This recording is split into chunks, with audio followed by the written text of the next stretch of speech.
Welcome to the show, everybody. My name is Tim, or UFO Man.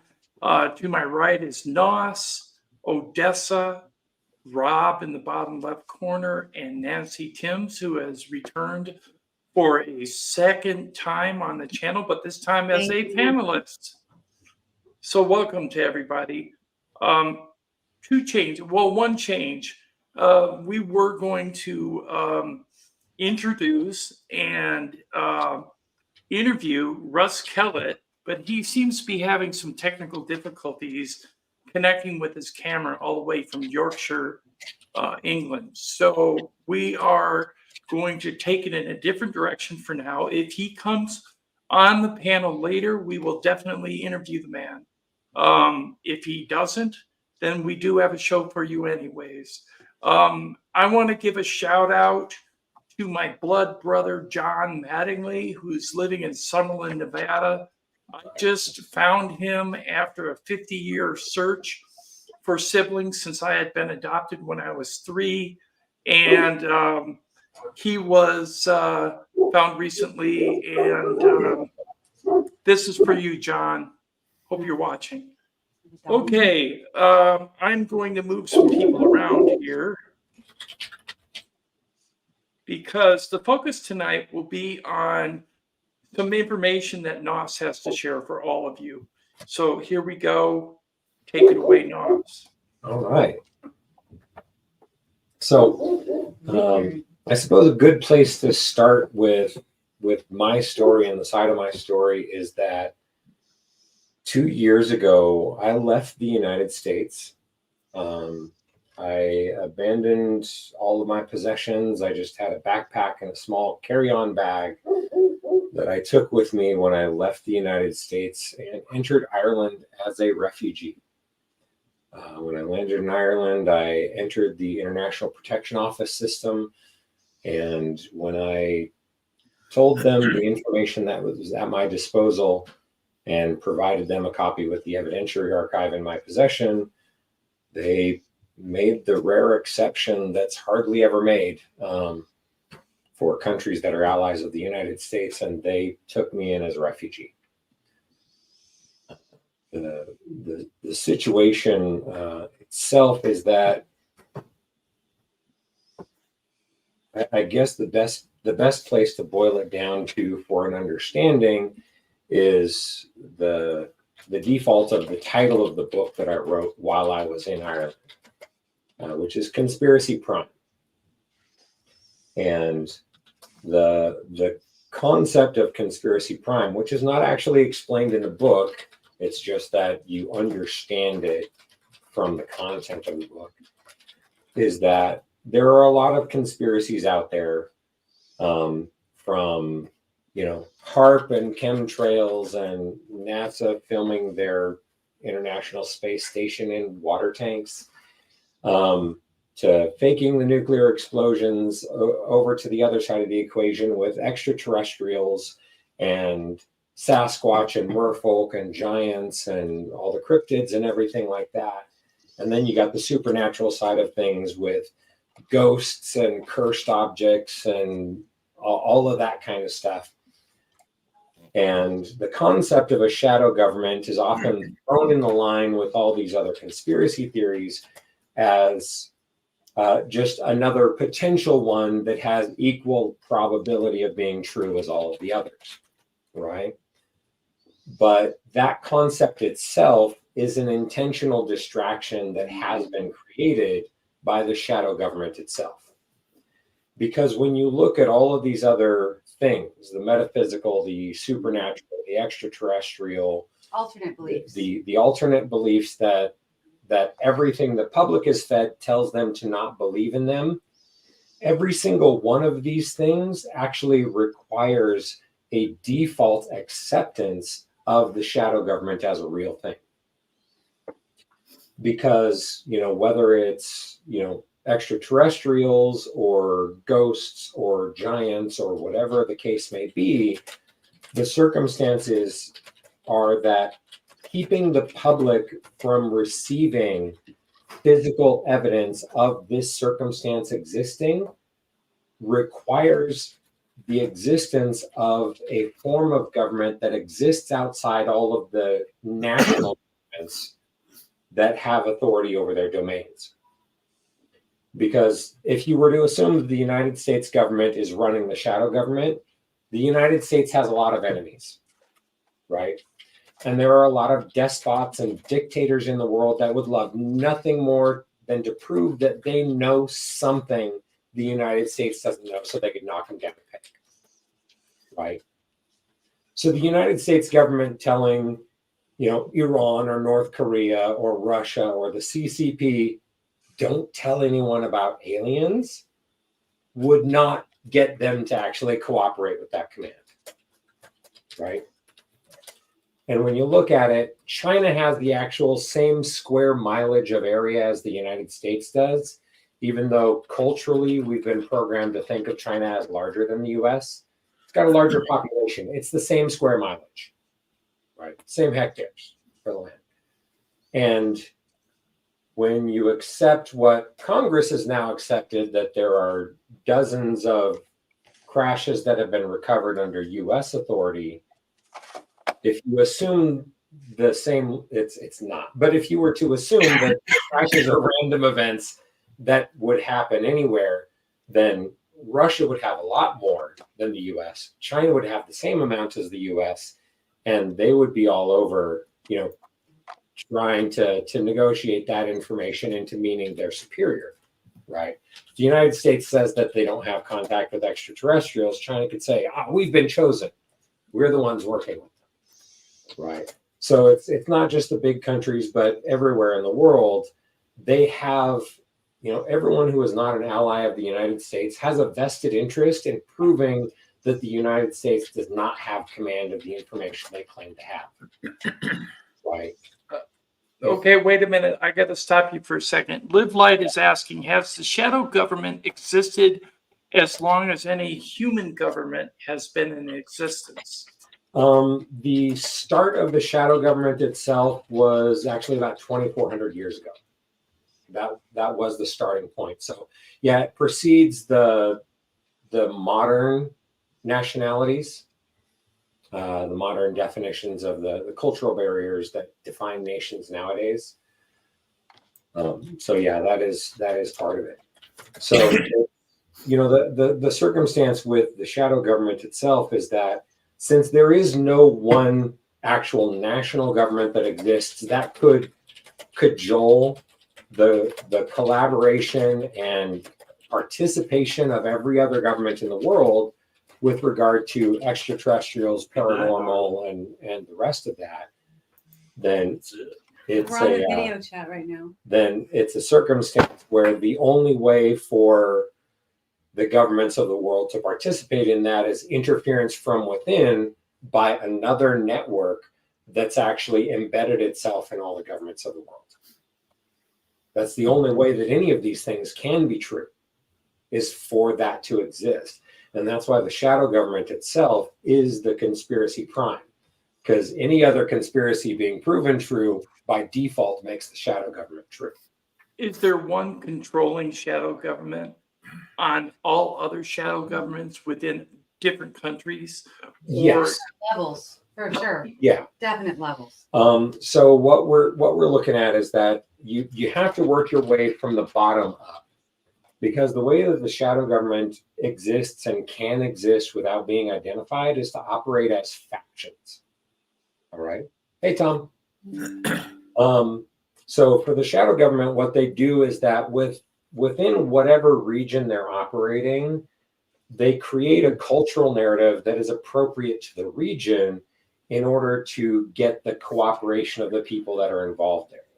So in the Middle East, that would be a circumstance of contacting people in higher up positions and saying, your whatever fundamentalist religious extremist system that you operate your government under has been chosen by those who are in much higher positions running the world as being significant. And if you follow the information that we give you and you abide by the instructions we provide you, then we'll help you find that path to global domination. Right. And then over in the United States, it's okay, well, the Department of Defense side of the government, as you've watched the reports that have come out from Congress lately, okay, that the people who have been elected to run the government are saying we don't have the ability to run the government. Because within the Department of Defense, there is some sort of shadow government operation that's going on where corporations and military personnel and all these different intelligence agencies are refusing the Intelligence Oversight Committee the ability to actually oversee intelligence related to extraterrestrials. They're saying that our job as elected officials is to be able to produce oversight and review the value of information and any potential threat to national security that might come from anything of any level whatsoever. And people who are not elected, people who are connected to corporations and other things we can't even identify because they're not giving us information, are deciding that the US government and the elected officials that are placed there for this exclusive purpose do not have the ability to review the evidence to determine if funding is needed for something critical like this. Whether there's information where they need to recruit scientists from outside areas.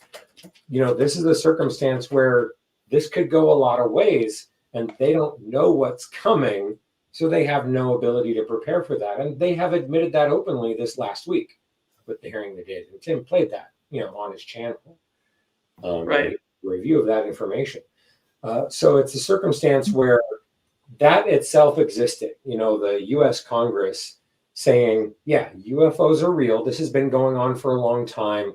We're being stonewalled from within. We're not being given the information we have. The US government has been lying about UFOs all along, which goes back through, Blue Book and Grudge and the rest of it that happened before that. They're saying that a shadow government has been controlling the information at the disposal of your appropriately elected legislators for the last 70 years.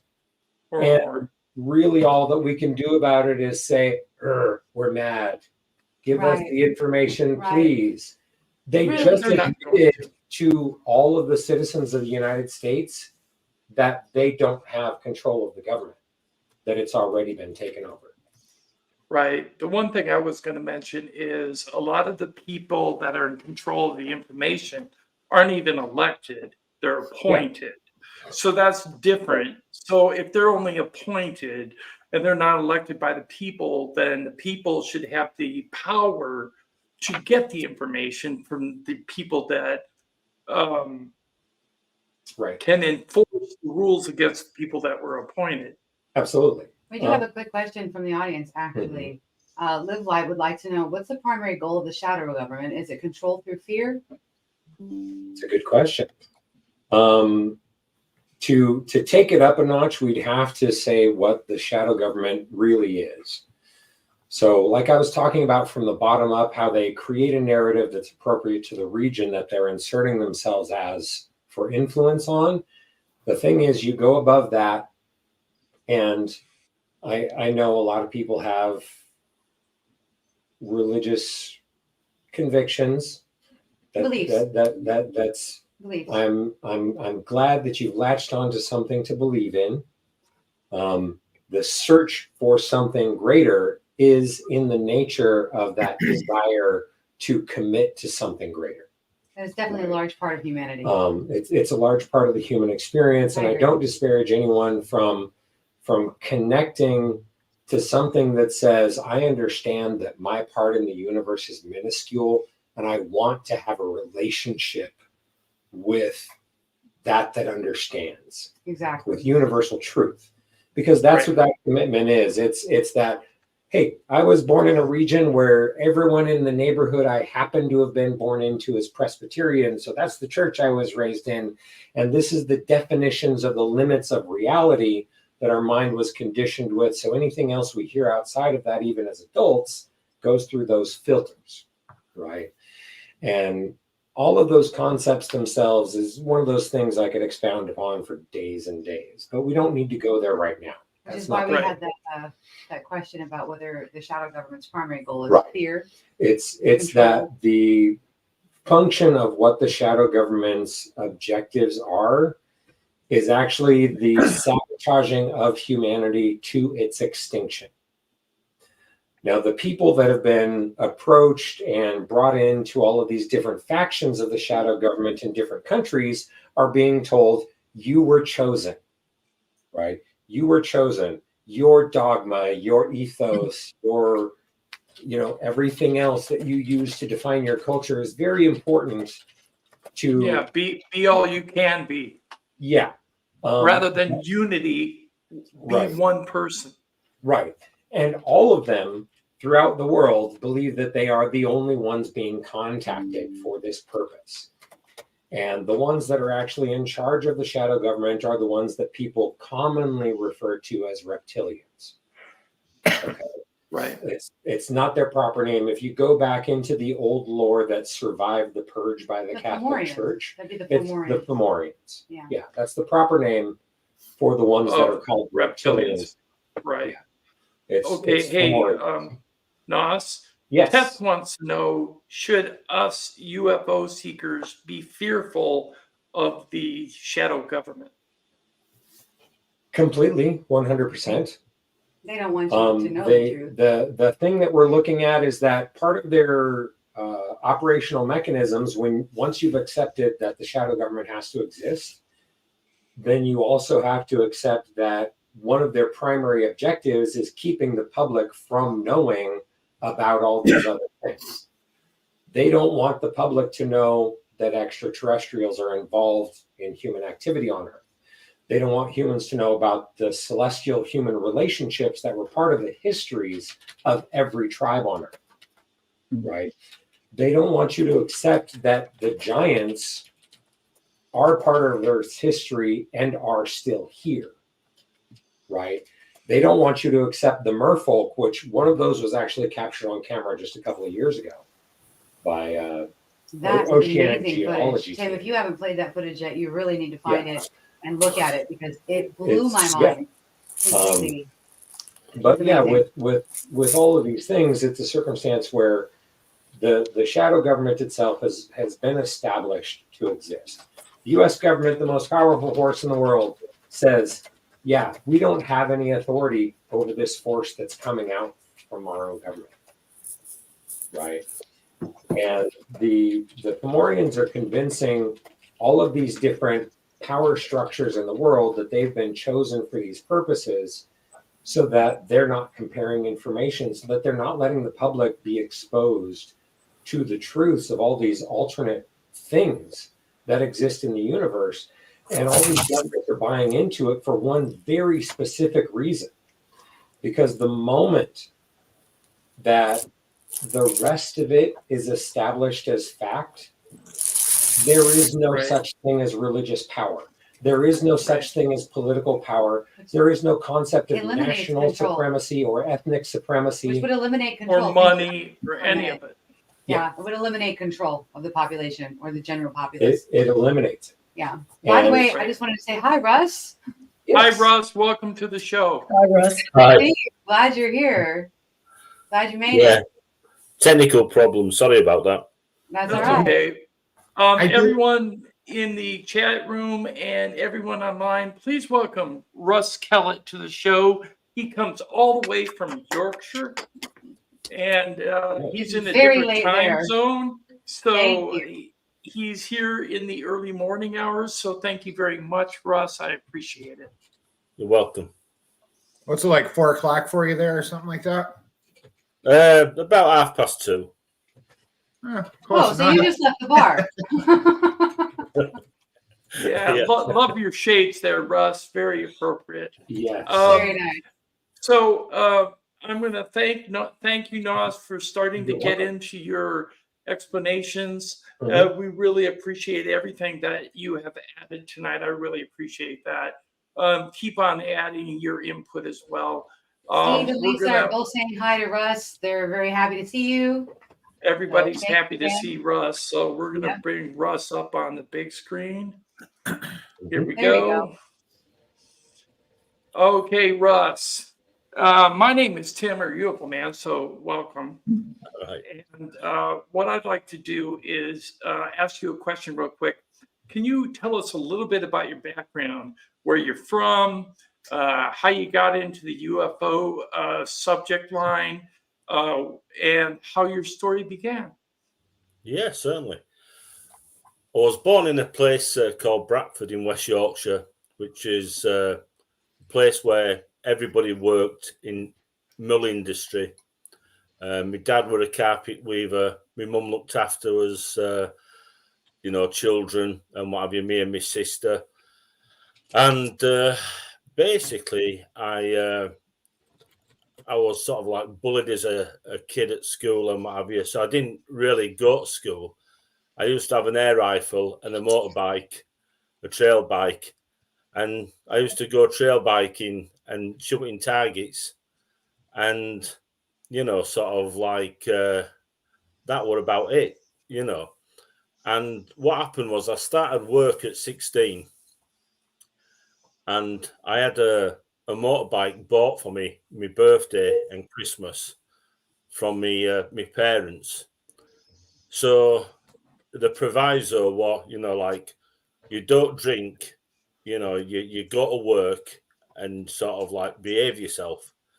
So I did, I did everything, sort of like I didn't like drink and I still don't drink anyway now, even now at my age, So I was going to work and coming home and then going out after tea on my motorbike and going trail bike riding and then go to see friends, Careful what you talk about. And Man. what happened was the first time was I was on my way home on my motorbike and I came across this tunnel in the middle of the road and it was a really big tunnel.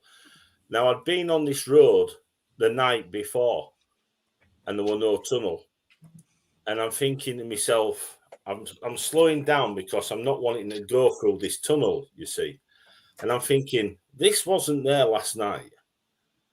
And it couldn't have been built in such a short time.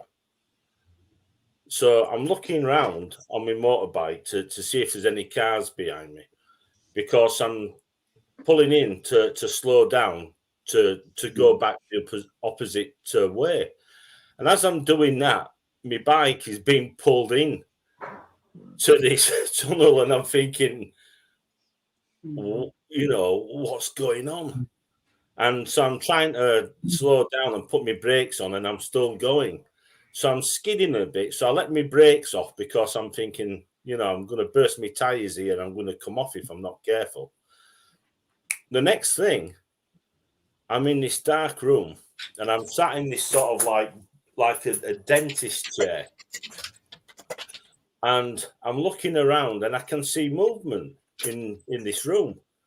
And I'm looking, at the movement and I'm thinking, that's odd. And so I looked higher up, because I could see the movement was here and there, and it's even higher up. And when I looked up, there were like these about 6 figures, and they looked like Nosferatu, the French Dracula. Yeah. So I'm at this point, I am absolutely petrified, and I don't know what to sort of like think, sort of. Then I had something pressed against my head, and first of all, I had this injection in the back of my neck. I presume it were an injection because they moved me forward a bit, and something went, in back of me neck and below me head, like, and then I was pushed that way forward, and then they put this tube down my mouth and down my throat, into my mouth and down my throat. And then on this tube, there was like this helmet fixed to it. And then they put this helmet on. So now I'm laid back in this chair, and there's like this visor, and it's raised up. This chair is raised up, and then I noticed to the side of me, both sides, there's people in the same situation, sat in this sort of like this like chair-like object, and we were up in the air, and there's people below us, and there's this hologram, and there's this massive, it was like a stadium, and what we got was instructions, and it were like basic battle skills, you know, sort of like about what to do, you know, how to identify the enemy, and weaponry, how to use the weapons, you know, what we're going to be given. And the next thing, I'm sort of like back. I'm on my motorbike, and my motorbike's more or less stalling. I'm sat on it, but I'm coming off of it. Pulled my throttle back, and sort of like straightened her up again. And I carried on down the road, and I thought, don't look back. You know what I mean? And I'm thinking, I'm going to have to look back. So I looked back, and the tunnel had gone. Oh, shit.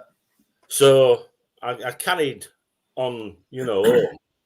Anyway, basically, everybody thinks this part's funny. I parked my motorbike up, covered her up with my bike cover, and I'm just knocking on the door, and it sort of like opened pretty fast, and it was one annoyed mother looking at me, you know what I mean, and sort of like, what time do you call this? And I'm thinking, pardon? What time do you call this? You know, sort of like, you said you were going to get in at a reasonable hour. It's 2 o'clock in the morning. And I'm thinking, what?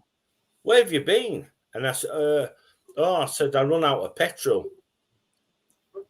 So, you know, like, get in, you know, just wait until your dad comes home.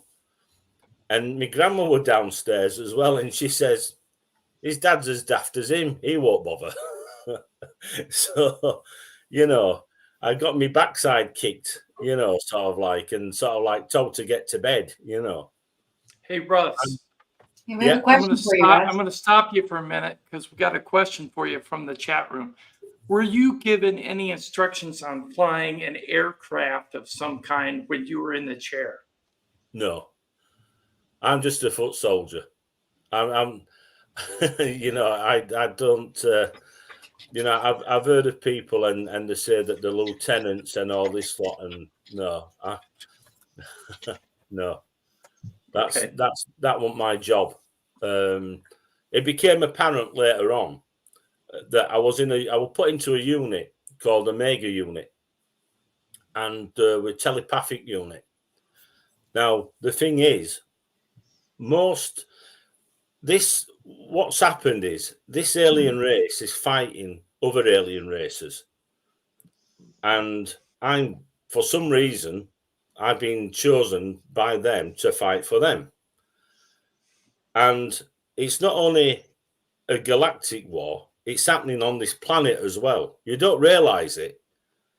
I was talking about the war with Russia about a year ago. I said that we'd be in a world war, but it'd be like something you'd never known before.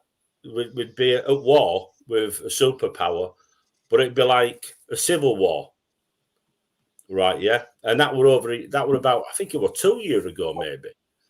And everything I said, and in fact, I think it's on YouTube somewhere. I forgot who actually interviewed me. But anyway, the point is, so we're fighting alongside this alien race, and they're fighting other alien races, and they're fighting basically armies on this planet from other countries, right? And there's other alien races doing the same thing, not only them. I have a picture of you holding a picture of you with 2 alien species when you're dressed up with some kind of weapon? That's right. Yeah. Yeah. Well, the weapons are what you call those weapons are sound weapons. They're very similar. They look very similar to any normal an M16 rifle, and underneath you have the magazine. The magazine there, it isn't a magazine for rounds or bullets, as you'd call them. That is actually a battery pack, and that battery pack is the initiator for the actual weapon. It's a power source, I should say, for the weapon, and it fires. It's a sound pulse weapon, and they're usually used for the big what you call dragos or dragon, half man, half dragon creatures. But we also that's another type as well. There's about 6 different types of like dragon creatures. But there's all sorts of other creatures that we've come across, which are half man, half horse, half dog, half bull, half pig. You know, for some reason, oh, that's Joe. He's an alien. He's one of the aliens that, you know, like at Tucker's, you know, initially. Yep. One alien looks like injured cold.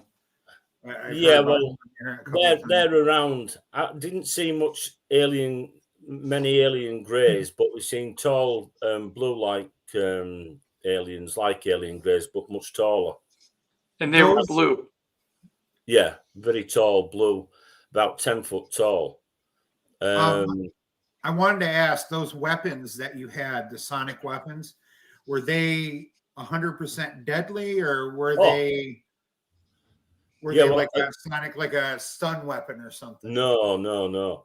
It's a sound weapon, and I've got a bust eardrum through. So it's meant to do damage. It's not meant to hold somebody down. It's meant to kill, basically. Yeah. Well, there is a dial. You can turn the dial up or down. Okay, like a stun weapon almost. You can turn it down. You can turn it up. That's right. Yeah, but when you're messing about with these dragon creatures, these dragon dragos, you don't turn the weapon down. You want to take those buggers out. Yeah, you turn them up. Are the dragos the ones that are living underground on Earth? Is that what you're in reference to? Yeah, there's a number, to be quite honest. There's a number of different alien creatures, or I should say, not really the dragos, yeah, but there is a race that have lived here underground for thousands of years.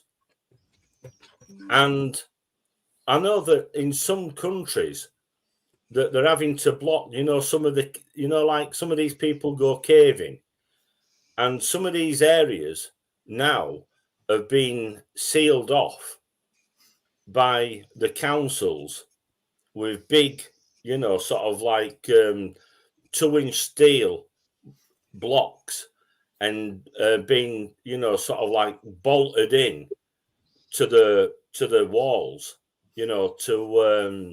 to these caves, so that nobody gets access, because apparently there's been 1 or 2 people saying that they can hear underground movement, and there's lights, and they can hear as if there's like vehicles underground. So they stopped all that, as far as I know, that some of these areas have been blocked off. But I was talking to a friend over in North Wales, and apparently it's prevalent over there, and there's more going on over there now than there has been. That they reckon that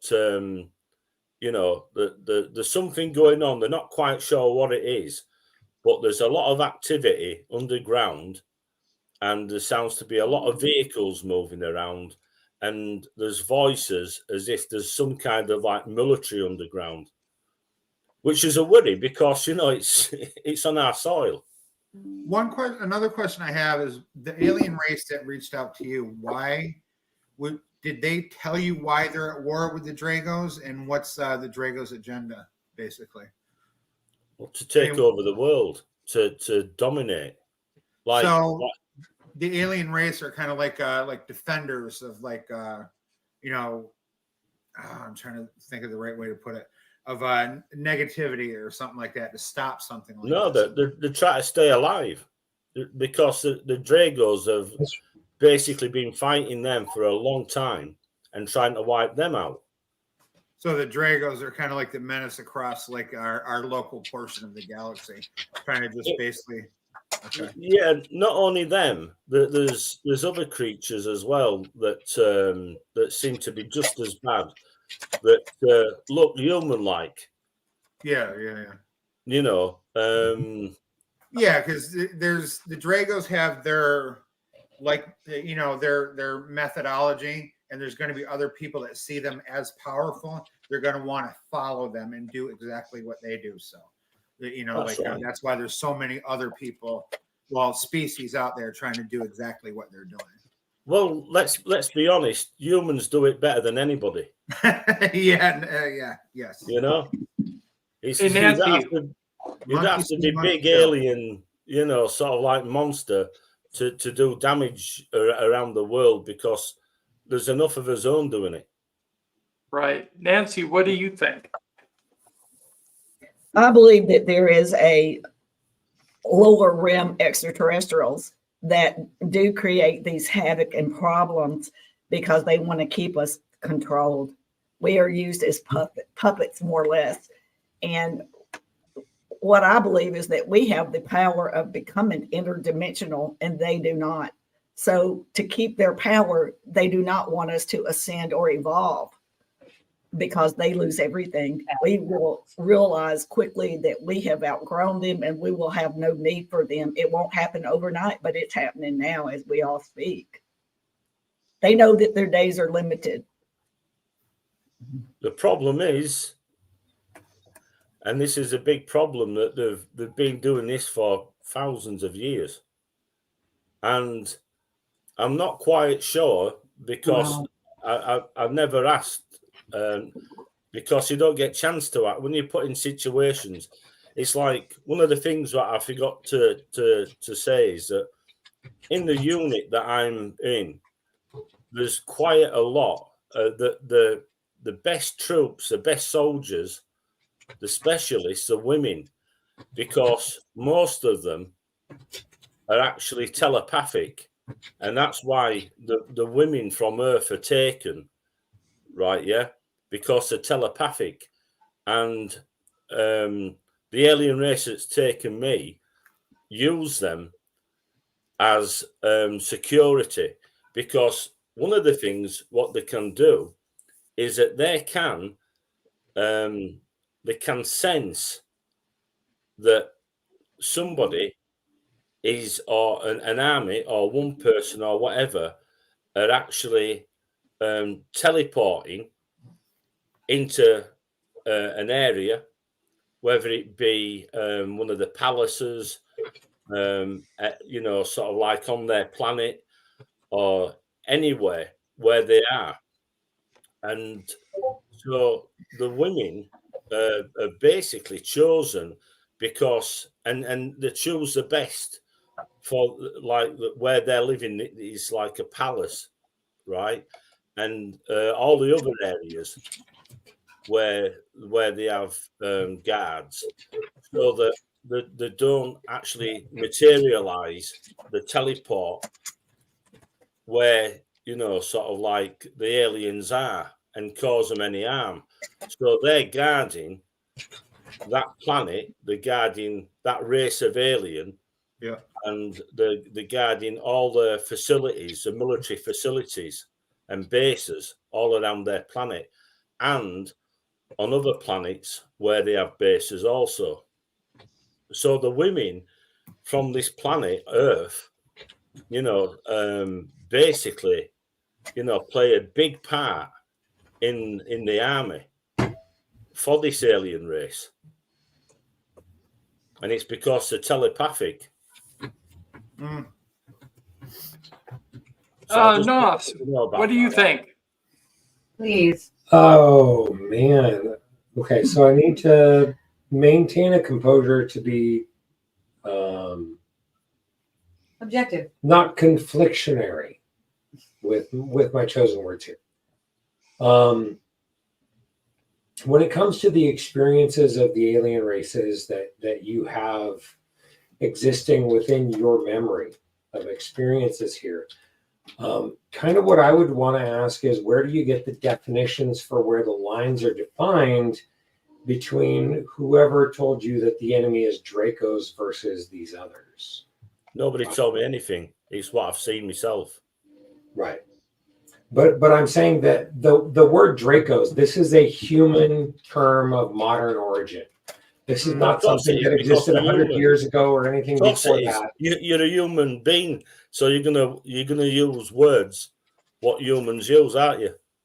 Right, and that's what I'm getting at, is where this definition for those who you are told are the enemy. The definition, if you have a look, the definition comes from many different places across the world, and the definition, it's sort of like, that is one word: Drago, Dragon, Dogon, Dragon. And if you think, and this is from China, Japan, Russia, Europe, England, America, the entire world, yeah. You know, and if you have a look, you know, it's like Dragon, Drago.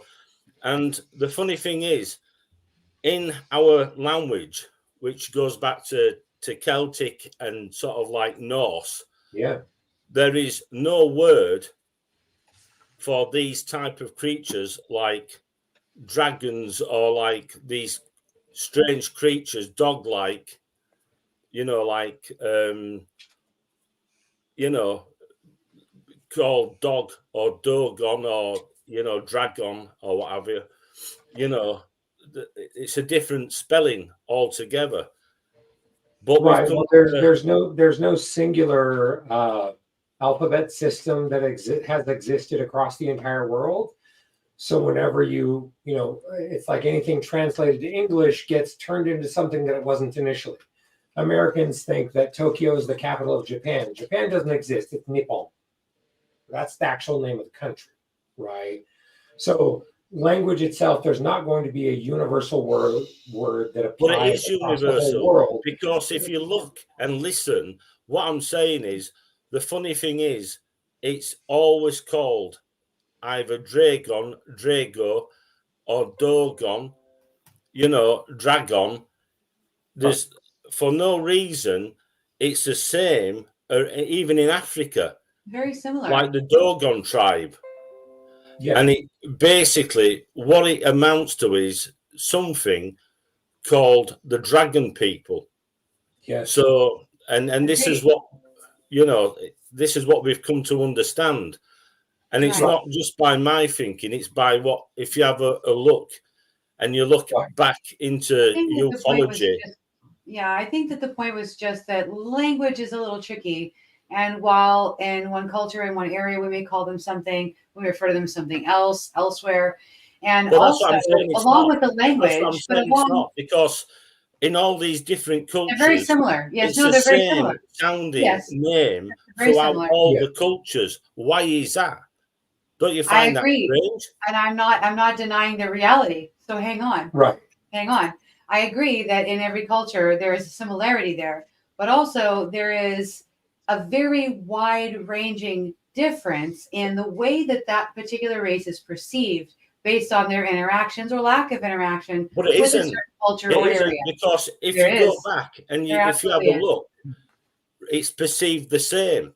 Because you can go to Africa and you can see the I'm not talking about just the name of the tall, giant creatures. Yes, I'm not talking about the name of the people. You can go to Ireland, tall creatures, dragon creatures. Understood. You can go but to I'm not most actually countries in Europe. You can go to England. You can come to North America, South America, and they all look the same.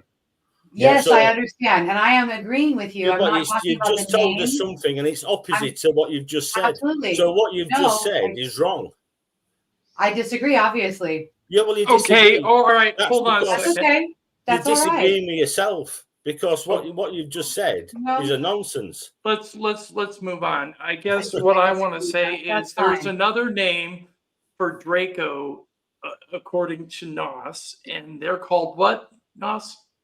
No, it's not the Dracos. It's That wasn't it's the the point. confusion that's been sown between the reptilians and the dragons. They're different. And That's all I was trying to get to. Yeah, that's part of wasn't the given a chance. disinformation campaign, because when you go You're back saying into they're different. How are they different?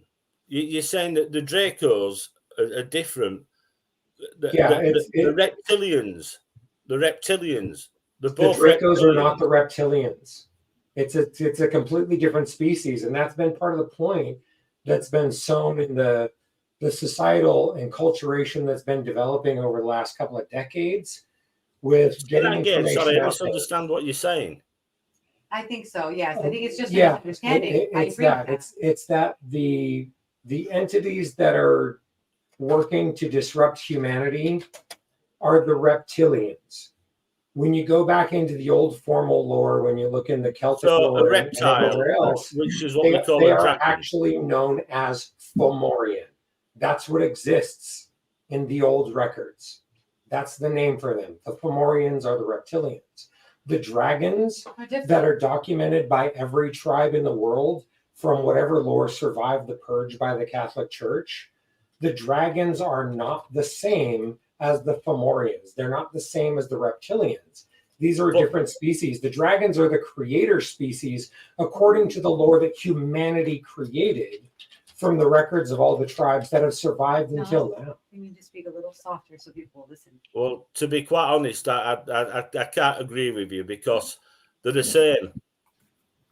They came That's the only down point from at which the we disagree, and that's and okay. for some That's reason they resided in the sea, just like sort of like crocodiles, alligators, and then they came out and they basically taught, became teachers, and then basically bred with the women of this earth, this planet, and then they seemed to go back into the sea. So they were coming and going, sort of like, so the reptiles. Do you think they're actually from like an underwater base somewheres? Oh, well, there's an underwater base where I live, sort of like over here in North Yorkshire, but they're spread all over the world. Yeah. But the thing is, it's a very strange thing because we've got something that comes down from a different world that, but yeah, when the land, they seem to want to make to water, like reptiles. So they're living in water and on land also. Right. So they're I forget the terminology for land. Aquatic? Yeah, aquatic, but there's a terminology, amphibious. Amphibious, yeah. Right. They can live on land and water, just like alligators and sort of like crocodiles, etc. So, do you think a lot of these underwater bases that they're showing on, like the sci-fi channels, they call them USOs? Do you think those belong to the Dracos, or do you think those are like another competing alien race?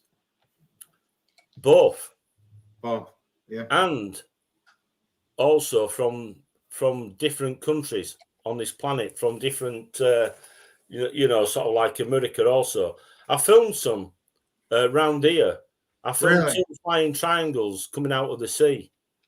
Now, the question I have is another question I have, and forgive me if I don't ask it correctly.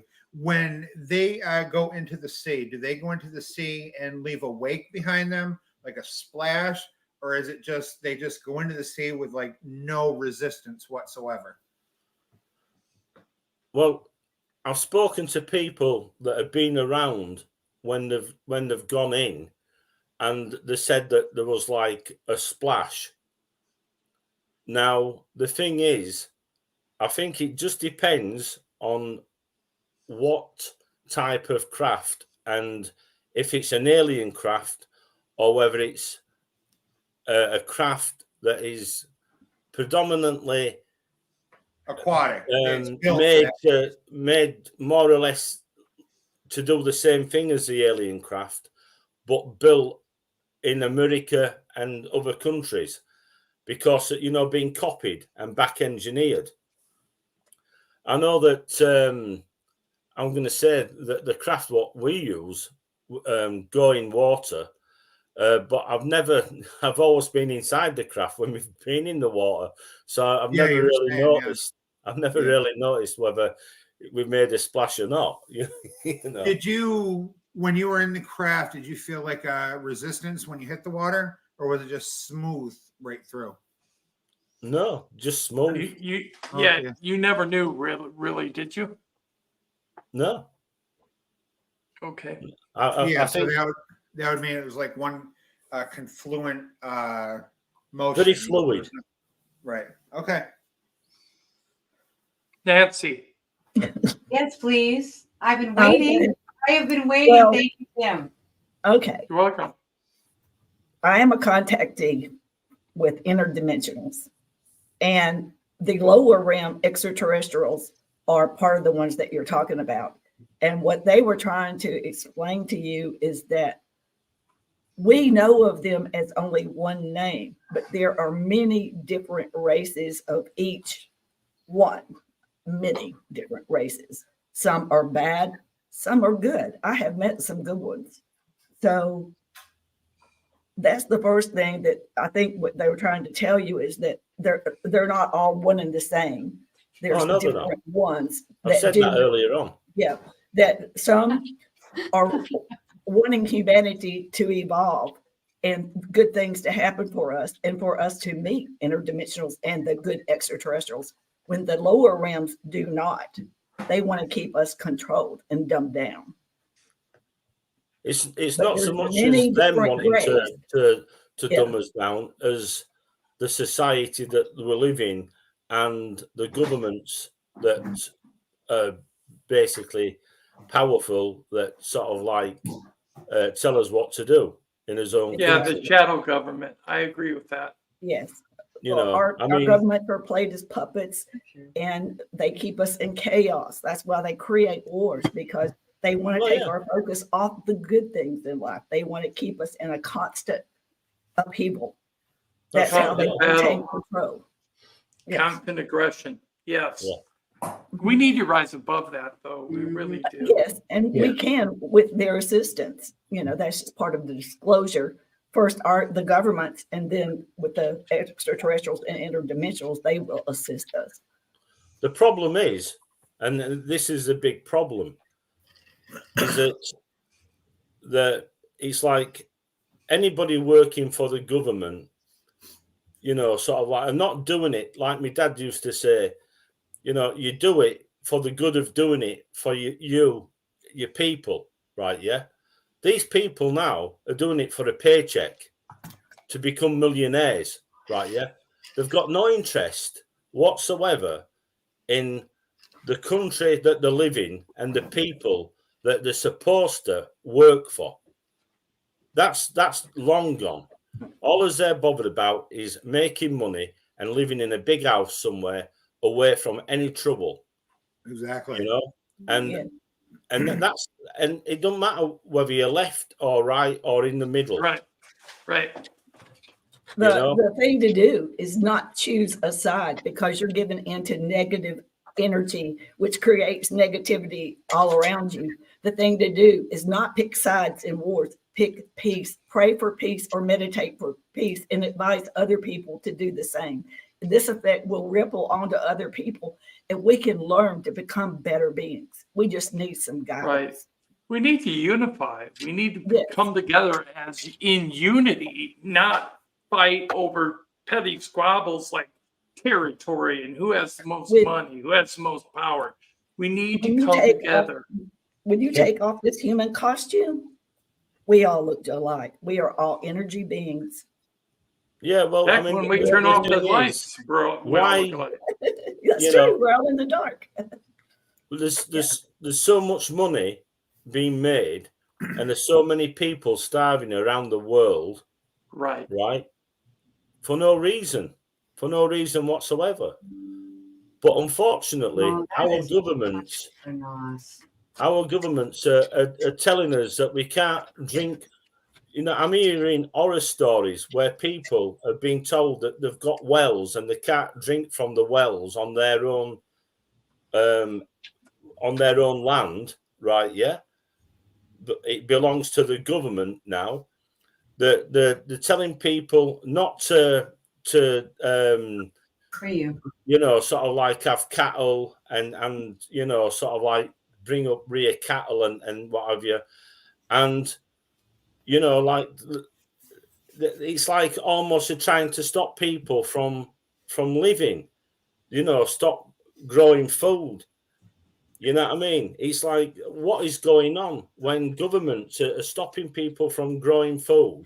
Right. To eat. We do have Right. a question from the audience. I think it was aimed towards Hnoss, or at least that is how I took it. So we do have a quick question from the audience. Okay, what is our purpose as a human entity with these alien conflicts happening around us, but not on our conscious daily life? Just hold the light and live in love? Right. Choose peace. Don't pick a side. Right. And realize that any two individuals or any countries that are at war, neither one is right. Do not pick a side.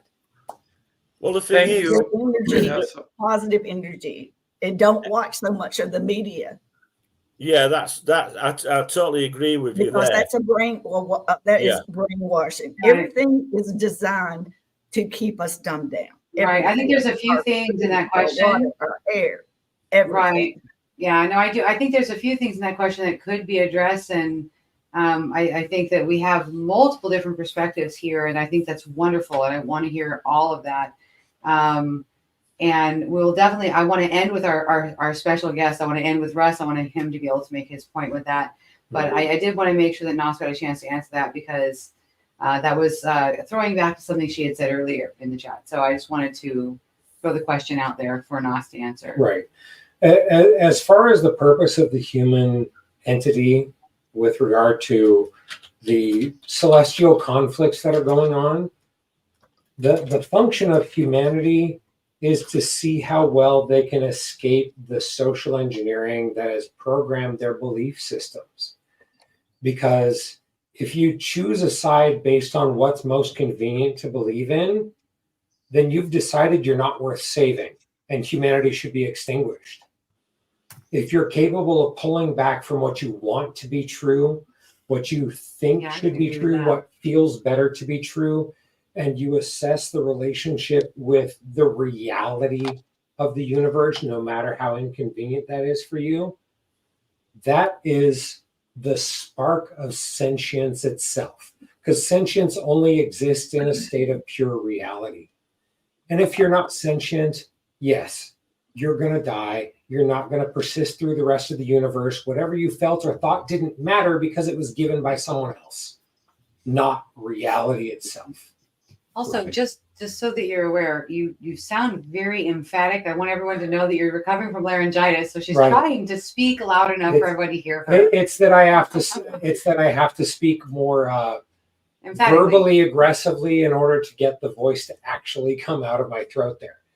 But just wanted to let everybody know. I'm so sorry. I just wanted to say something because you really sounded super upset, and I know you're not. That's not it. No, it's just the expression of this.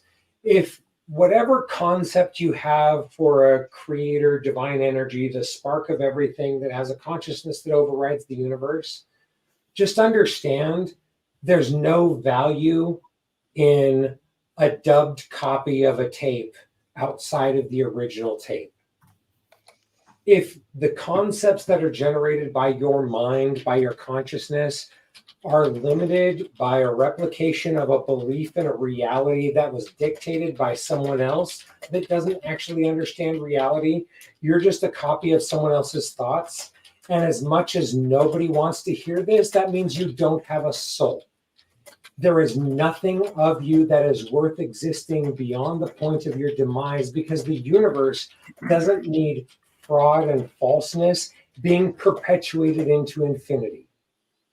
It's gullibility, it's vulnerability, it's nothing that contributes to all of the other civilizations that exist in this universe. You should expire when your life does.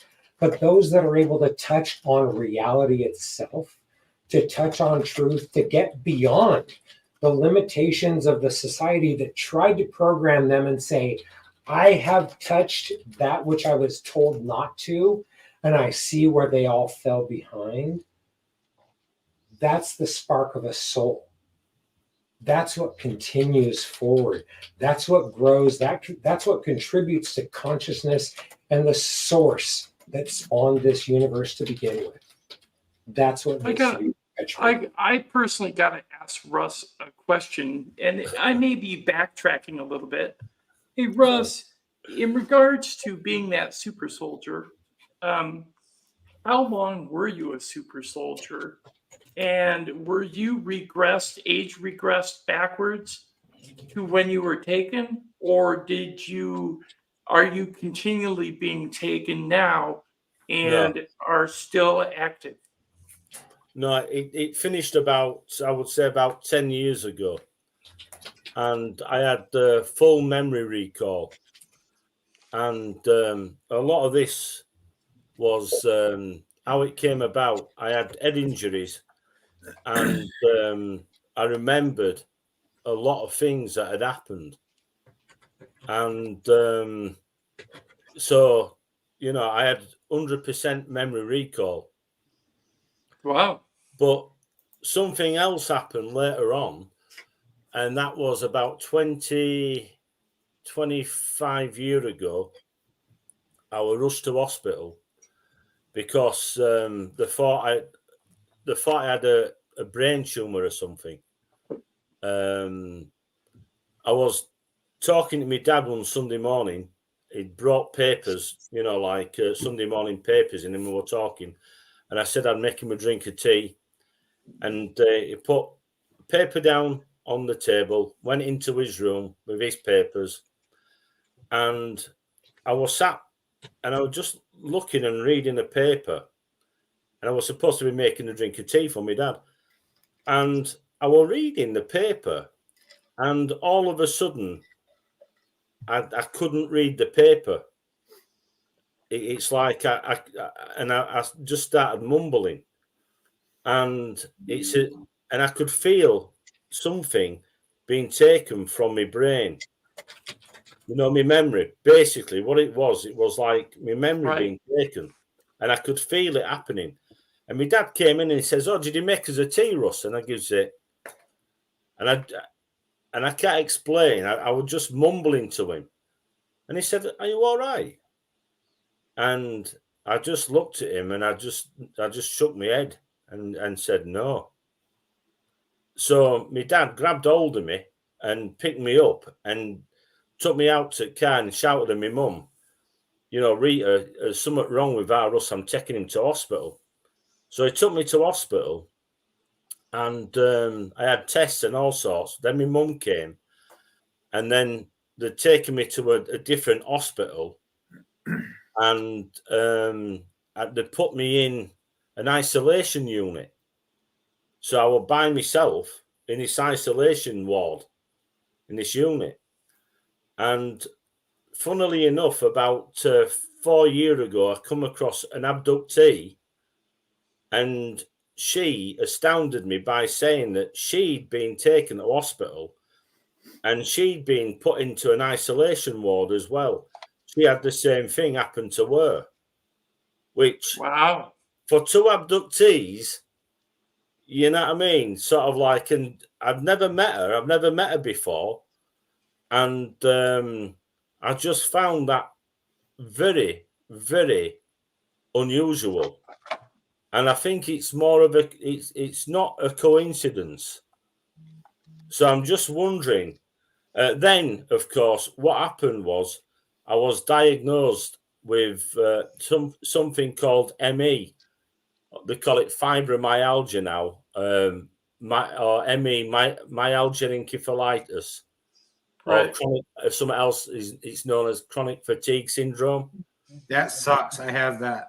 But It really the sucks. amount of people that I've come across over the years that are abductees that have actually got ME or fibromyalgia, chronic Really? fatigue syndrome, Yeah. is absolutely off the scale. Now, Yep.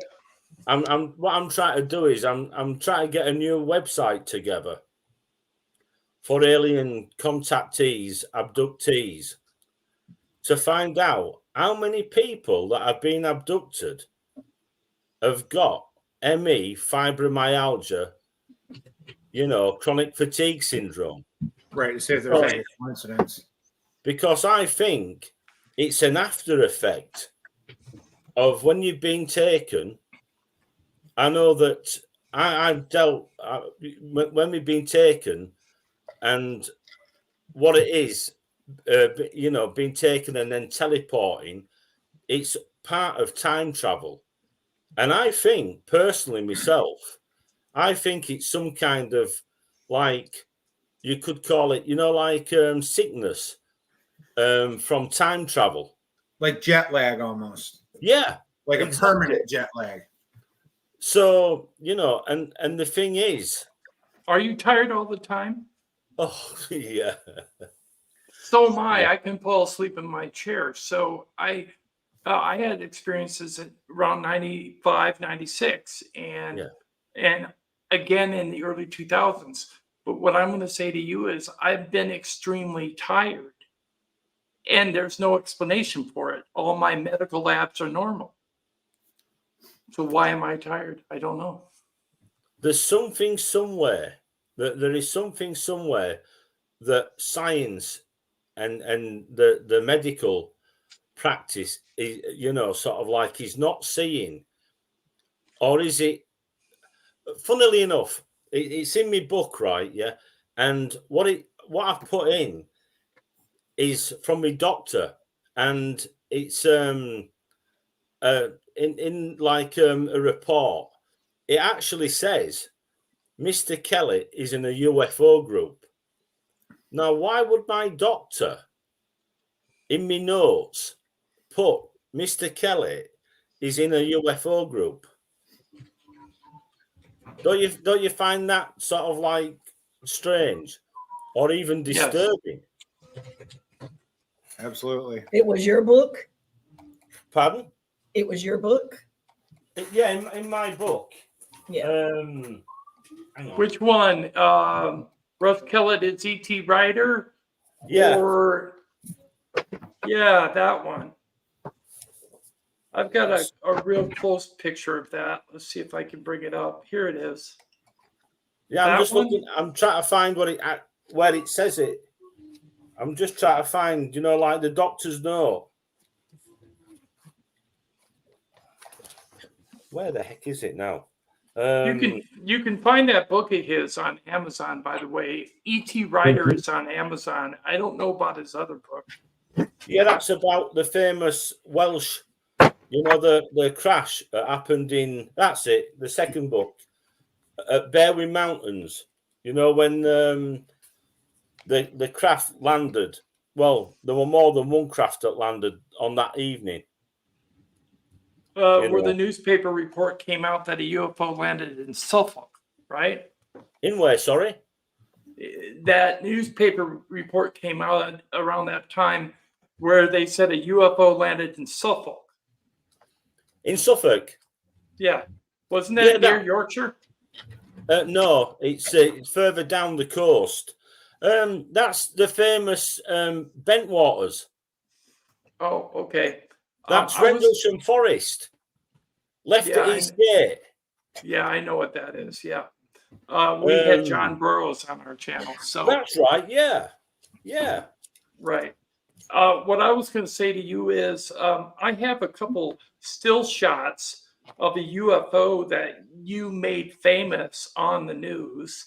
And you said it looked like a dolphin. So what I did is I ran it through my editor to get a closer shot of it and highlight it a little bit. So here it is. That's right.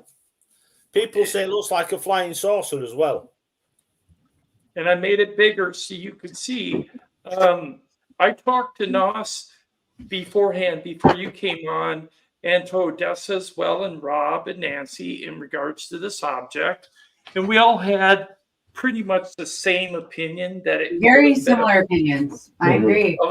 a flying saucer with a light underneath and a point on top. I know, Rob, you thought it was something where the light was being pushed out the back end, right?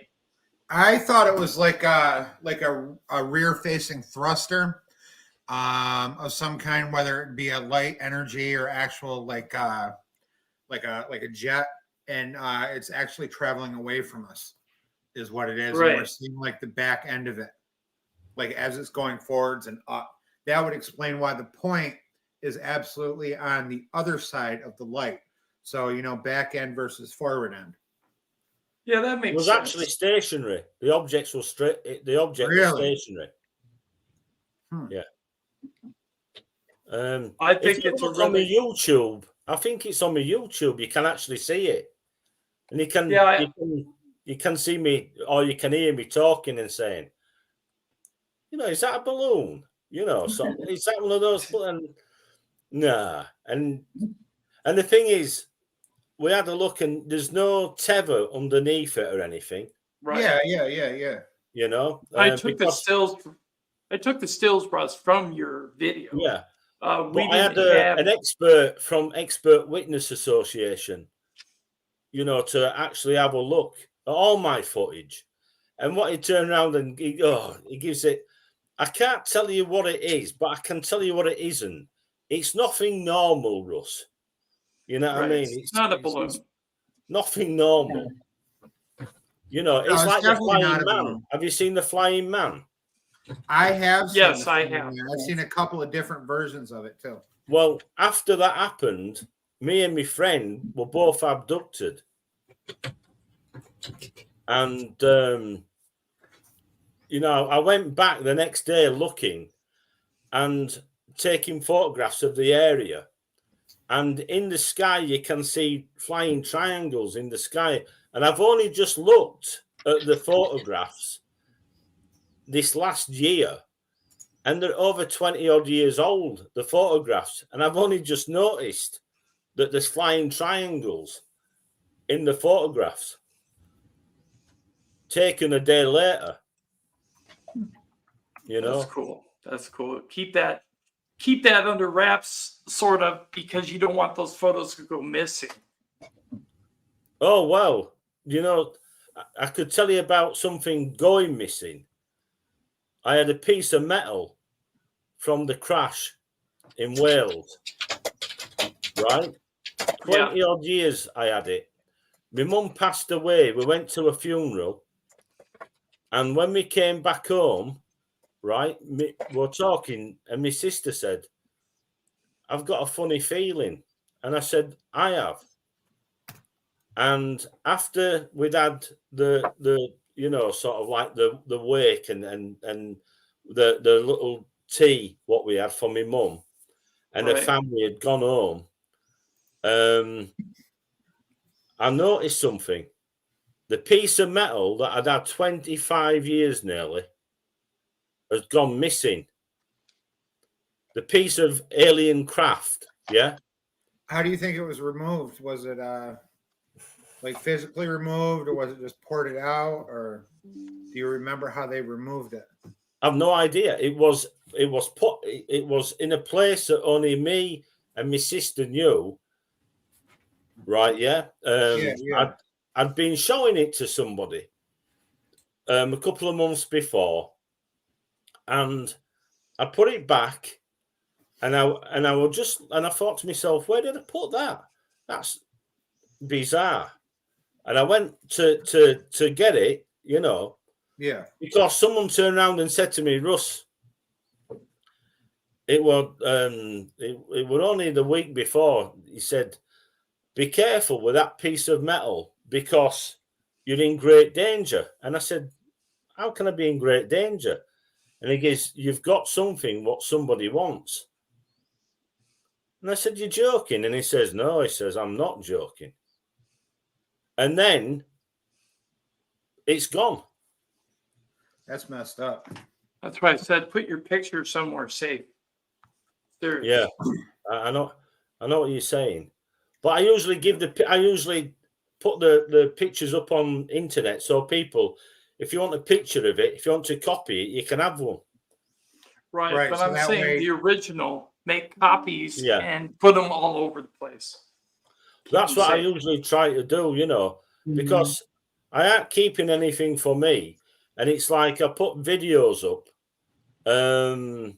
you know, sort of like of what we filmed, and it's like I've stopped filming now because I've been really ill this past sort of like year, so I put a camera up, a security camera up, so I'm filming stuff.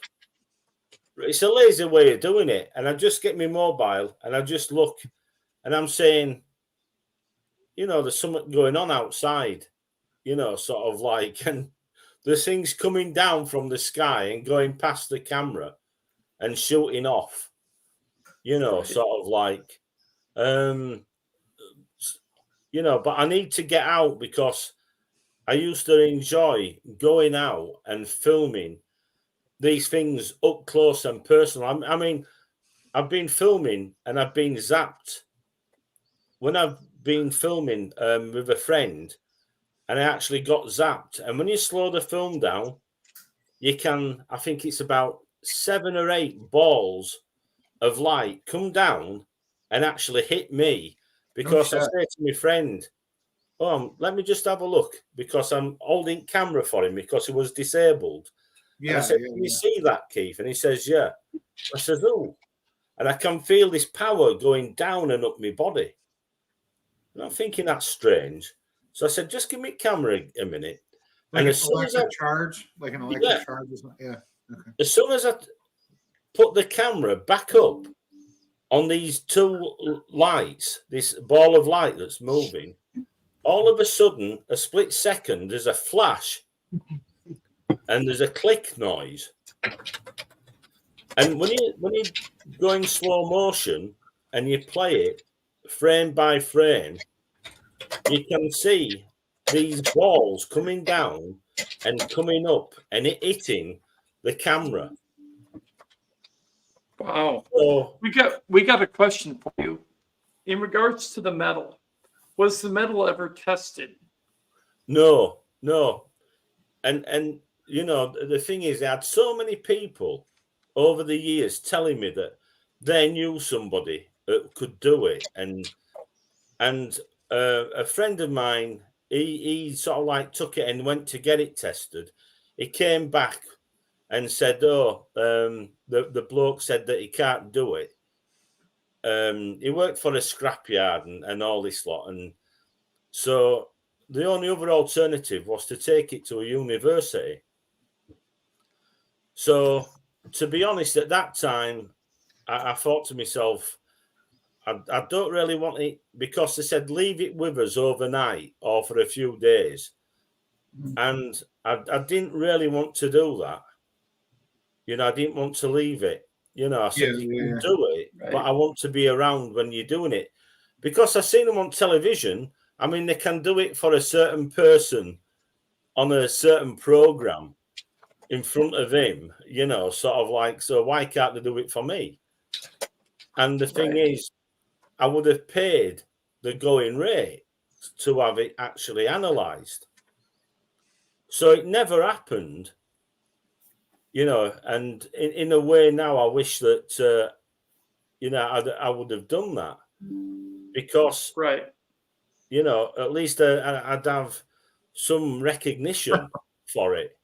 But of course, now it's too late because it's not there. It's gone. Yeah, I've heard stories many times of people having evidence where it's gone missing. That's why I warned you to keep your picture safe. The original copy, if you still have it. I have the original copy of my UFO photo, which is 10 lights in a row. Wow. against a blue sky at about 8:45 at night and only about 500 feet above a bluff. So it's very interesting, and I keep it in a very safe place. I have copies. I give it out to family and friends, so I keep it safe. And Okay, where was well, that taken, by the way? That was taken over Winona, Minnesota, Wow. on July 28th, 2009. July 20. 8th, Oh, so my birthday. Mhm. 2009. That's Yep, my there you go. birthday. Well, my birthday was the Phoenix Lights, so I got you beat. Wow. Oh, hey, that's great. That's beautiful. Happy birthday to you, right? That's great. If only that wasn't where the evidentiary archive in my possession was being stored when that happened. Right, there you go. So we all have important dates, including Nancy, who's sitting there so prettily in her center box.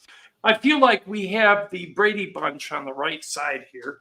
Yeah, My okay. birthday. Marsha, sorry. My birthday is Earth Day. Can you believe that? Oh, that's I cool. can actually. What Yeah. a great day to be born. Yes. My birthday is Hump Day, Wednesday. So there you Yeah. go. Yeah, I was born on Anyways, Tuesday. Nothing I know. I knew Russ would laugh if I said that. Hey, Russ, I have to give you credit for one thing. You look a lot like Tom Reed. Tom Reed has the very same kind of shades, and I wanted to point out that you have the Tom Reed look, and Rob can back me up on that. Who's Tom Reed? Who's that? Tom Reed, he's famous in the United States and should be famous worldwide because Rob, why? Oh, sorry, what? I wasn't got. Why is Tom Reed famous? Tom Reed is famous for the Berkshire's UFO incident of Sheffield, Massachusetts. Right. Yeah, we're Big currently deal. It's a big deal. yeah, Tom- we're currently in Tom Reed post-production. We're currently in post-production of a film, a documentary. It's called Tom Reed's Berkshire UFO. Wow. Yeah, And where will it be on? Where will it I be believe released? it'll be on, once it's finalized, it'll be on Amazon Prime. Yeah. Wow.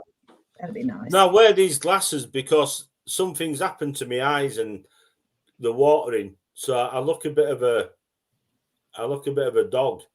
You know. Yeah, If I anything- understand that the blue tint can actually reduce the strain from the computer screen. So good call. That That's can right, actually yeah. definitely help. On top of which, they just look They look cool. cool. They look They do. badass. Yes. They look really cool, man. You look sharp. So I feel like I should be wearing my sunglasses right now. we're going to I'm go like, down wow. the panel and take last comments. Hnoss. So with the conflicts that are happening with extraterrestrial races over the little simian population of Earth, what do you think humanity's best effort is to focus their energies on in order to survive what's coming? Peace. Like you say, sort of like there's two ways of thinking. Can I answer that question, or is that just for Russ? Yeah, that's I'm rough. thinking, Yeah. sorry. Just for Russ right now. Yeah, I know. I'm sorry. You could say, like, if you don't fight, there is no fight. But then again, look what happened in Nazi Germany. People didn't fight and they died. Yeah. So what do? Do we do the same as what happened in 1939 and say we're not fighting and then get totally annihilated? Or do you fight? Remember, I agree. they call me a super soldier. This isn't agree. what I call myself. Right. Right. Yeah. Because there's no soldier like me, believe me, because I don't like fighting. Right. Yeah. I'm not into, it's not me. I have rifles and I shoot targets, sort of like that's about it. I've got animals. I've got, sort of like shooting rights. Not interested in shooting at, killing anything. I want to shoot at targets. If I want to shoot at targets. So I'm not exactly, a sort of like a prime soldier. I'm not somebody who's, sort of like you would think, why would they choose me? I'm sort of like, sort of like not a very good soldier. You're not soldier material. So, why? There's a quality about you that they want to use. And I'm assuming with the technology that they have, they can bypass all your faults and differences that would affect the purpose of what they want you for. Right.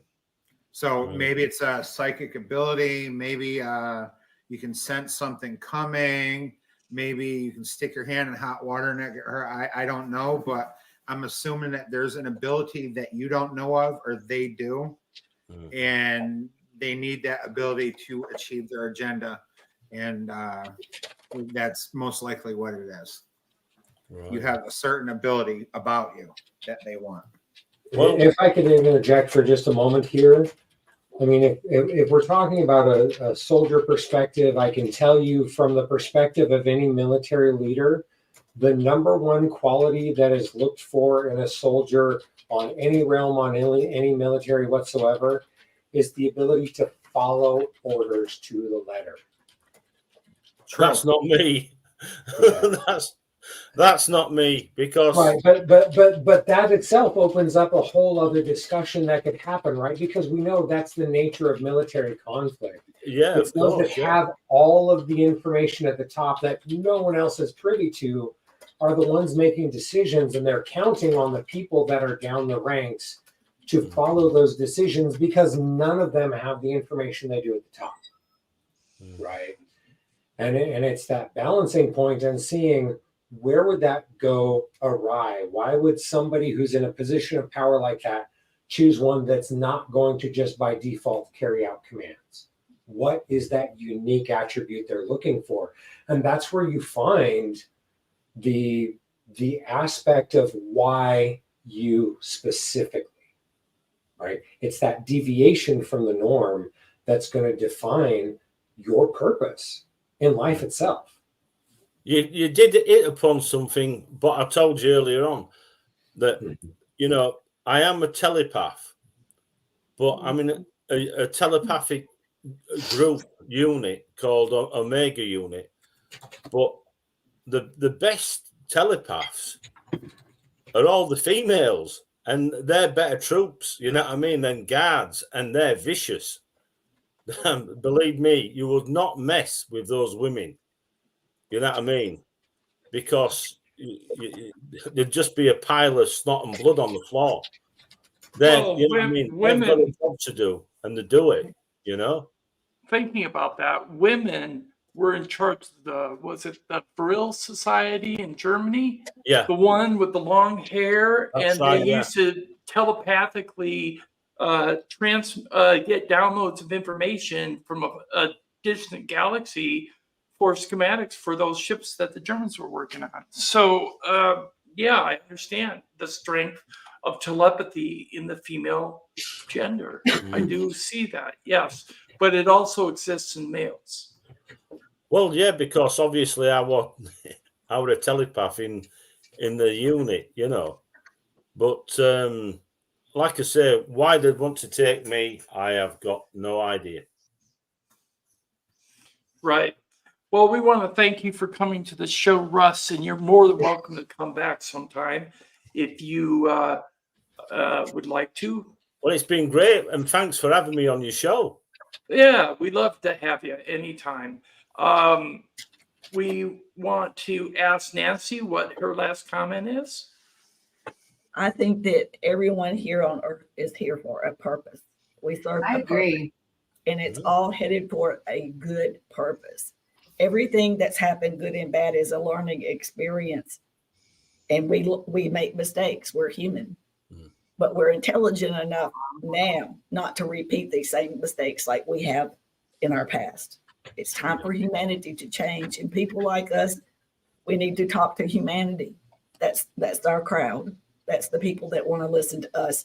And that's our market right there, is humanity. They need the truth. Yes. Yeah. Rob. I actually asked him everything that I could possibly think of. I don't actually have a final question. For Okay, well, once. I'm gonna point out something. Tom Reed, wrong one, sorry. See if I can find it. Tom Reed It's right there. commented a little farther back that it was good to see everybody on the panel, and he appreciated everybody's comments, questions, and the chat. So that's the gentleman that we referred to you, Russ, about the Berkshire UFO encounter in Sheffield, Mass. Now, he does have a UFO part there as well, which Robert has been known to mow the lawn of. So, And he's Well, full of the- compliments, which I love. It's so sweet. So sweet. Mow the lawn. I do drone work. I do photography. I did a whole bunch of Right. stuff for his documentary that he filmed down there. Yeah. Wow. right. So if you get a chance, I would like go to give my last Sheffield, comment. Mass. I would like very much to give my last comment directly to you, Russ. I want to say it's okay that we had a little bit of a tiff. We can be adults and understand that. I think there might have been a miscommunication because what I think we were both trying to say is that there may in different cultures be different names for something, but that doesn't mean it's different. It can be the same thing called by a different name, as you were talking about Dragos. And what I was saying is sometimes there are more than one thing referred to by the same name, but they can be different. And that was literally my entire point. So I'm so sorry for any friction. It was not intended at all. Thank you so much for being such an interesting guest. I thoroughly enjoyed listening to you. And so did our audience in the chat. Well, Same you're quite here. welcome. Same here. And you're welcome back anytime.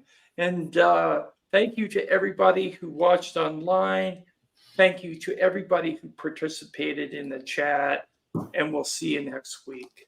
Thank you. Thanks Absolutely. again for having me on the show. Good night, everybody. Peace. Uh,